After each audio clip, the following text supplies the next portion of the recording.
So, bro, the next question is, okay, we're all talking about this topic of marriage and whatnot. Say, مثلا, I'm an individual, I don't even want to get married. Is it compulsory for me to have to get married? Do I have to get married now?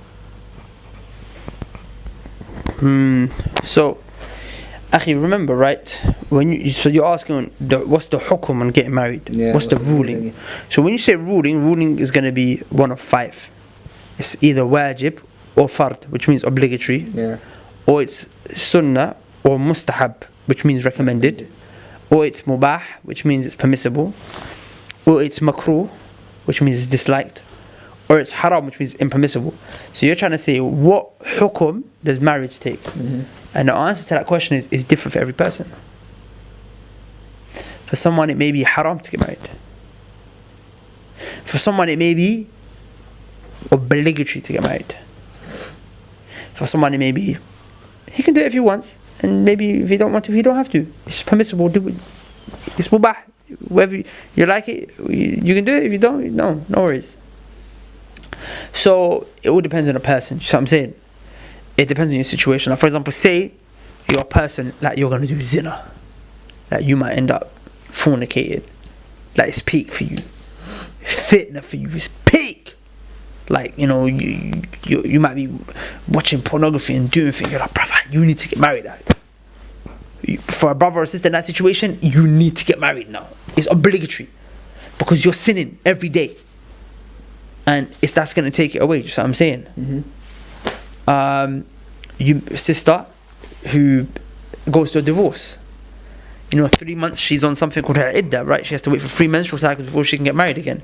During those 3 menstrual cycles, it's haram for her to marry. You know what I'm saying? She's got to wait for those 3 months to pass. So I'm saying it depends on your situation.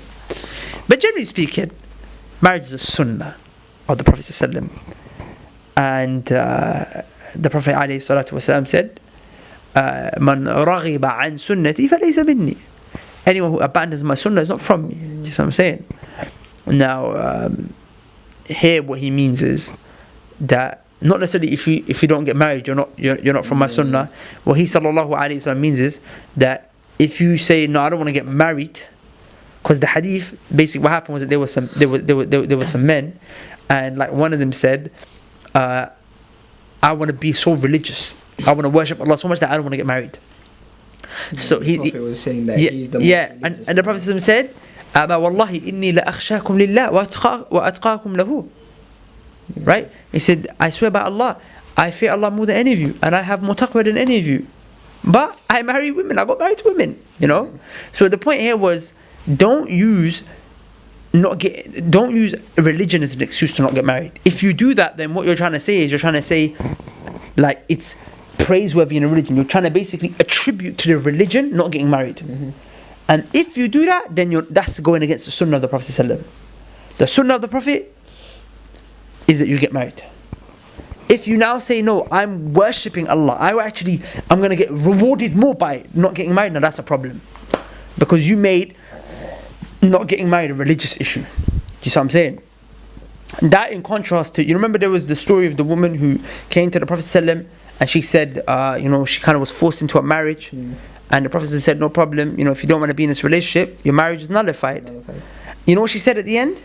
She said, basically, she don't want to get married to any man after that ever again. And the Prophet didn't rebuke her. The Prophet didn't refute her. He didn't tell her, no, you're wrong, you have to get married. Why? So the other companions came to the Prophet ﷺ. He said to them, if you're saying you don't want to get married, فَمَنْ رَغِبَ عَنْ سُنَّتِي فَلَيْسَ مِنِّي. If you abandon my sunnah, you're not from me. But this sister here, this Sahabiya on the other side, she's saying, I don't want to get married again, Ya Rasulullah. And the Prophet didn't tell her off, he was okay with it, he consented to it. What was the difference? She didn't want to get married based on just her own personal preference. She's like, personal preference, I just don't want to get married. They were trying to say, no, this is religion. We're not going to get married because of religion. No, don't get the religion involved. That becomes bid'ah now. Bid'ah is that you're trying to do an action which is not legislated in the Sharia. Do you see what I'm saying? So that's a problem now. So don't use the religion as an excuse to not get married. Generally speaking, it's preferred. It's a sunnah. It's generally speaking, it's mustahab. It can move to being, because the Prophet ﷺ did it, right? But it can move to being obligatory. It can move to being haram. It can move to being mubah. No problem. Yeah. But generally speaking, it's sunnah. You can say my own personal preferences. I do not want to get married. That's what I'm trying to say. Some people might genuinely just say I don't want to get married. Just it's marriage is not for me. I'm saying you might find someone like that. If that person does exist, or maybe someone who's there who says that, then like I'm saying, no problem, as long as you don't have this mentality of nah, marriage is gonna get in the way of my worship. I need to worship. I'm actually gonna be. Is this more? Like the monks, the Christian monks, they do this. They practice something called celibacy, where they're not allowed to get married. They're not allowed to have intimacy. They're married to basically the church. Monks, they feel like they're actually more righteous by not getting married. No, that's a bid'ah. We don't do that. The religion wants you to get married. So I'm saying, there was the scholars who got married, but there was also some great scholars who didn't get married. For example, Shaykh al-Islam Ibn Taymiyyah rahimahullah never got married. And why? Because he was too busy studying and teaching. It just was too much. They say Imam an-Nawawi rahimahullah, he forgot to get married because he was too busy in studying and teaching and educating. I believe he used to do 15 lessons a day, rahimahullah. So that's not normal, what I'm saying? So when you're concerned about your akhirah and the next life, then maybe marriage ain't the first thing on your mind.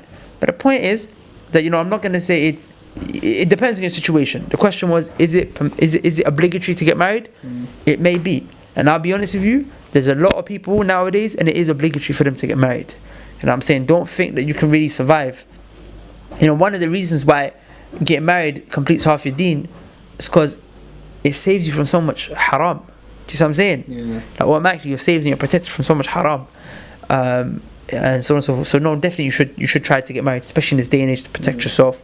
It's a sunnah of the Prophet regardless. I hope that answers the question. Yeah, that was very, very beneficial, because there's a lot of brothers and sisters that come in this day and age, and through their experiences and whatnot, they come and say, nah, marriage isn't for me. They quite generalize the issue and whatnot.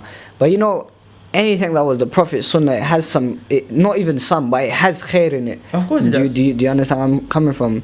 Can I just mention something to that? Yeah, definitely. So the ayah in Surah Al-Rum, when Allah subhanahu wa ta'ala mentions, He created spouses for us as a sign. You know what Allah says? Why did He create spouses for us?